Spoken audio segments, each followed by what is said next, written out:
And President Donald Trump and former Vice President Joe Biden took the time on this Veterans Day to honor those who've served.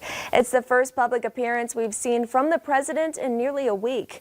Natalie Brand is in Wilmington, Delaware with more. On a rainy Veterans Day, the President and First Lady visited Arlington National Cemetery to lay a wreath at the tomb of the unknown soldier, alongside the Vice President and Secretary of Veterans Affairs. In Philadelphia, President-elect Joe Biden and his wife Jill laid a wreath at the Korean War Memorial. Biden's trip to Philadelphia, a city that helped him win Pennsylvania, came as President Trump has continued to lob unsubstantiated claims of voter fraud at that state and several others. So far, the president's legal team has not given up its court challenge over late arriving ballots in the Keystone State. But Biden's margin of victory is on pace to keep Pennsylvania, even if those ballots are tossed out. Meanwhile, the Trump campaign has also filed a new lawsuit in Michigan, with over 230 pages of affidavits claiming voting irregularities. None of these accounts are first person.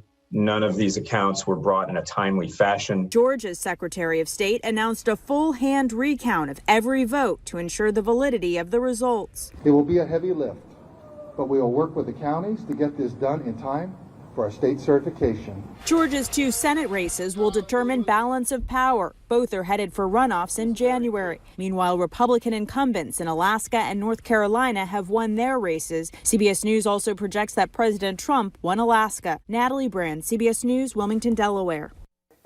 Democrats are also projected to retain control of the U.S. House of Representatives. And Republicans are getting a jump start on the Georgia Senate races. Florida Senator Marco Rubio is trying to drum up support for fellow senators Kelly Loeffler and David Perdue, who both face runoffs in January. He criticized Democrats and noted the hotly contested race, which will determine who has control of the Senate chamber in the next Congress. Right now, Republicans have 49 seats in the Senate, while Democrats have 48. Neither party has a majority, but that will change come January. And Eta is back to a tropical storm after briefly reaching hurricane status this morning. The storm has been lurking just off the Florida Gulf Coast since it made landfall earlier this week. And it's due for a second one. Take a live look at Naples, Florida, courtesy of EarthCam. You can see Eta's dark gray clouds moving over choppy waters. It looks like some people brought their surfboards to take advantage of the waves. The National Hurricane Center is forecasting life-threatening storm surge in parts of central Florida. Eta is expected to make its second U.S. landfall tonight. And many retailers are struggling with the pandemic, but thrift stores are thriving. We have the details next on Valley News Live at 4.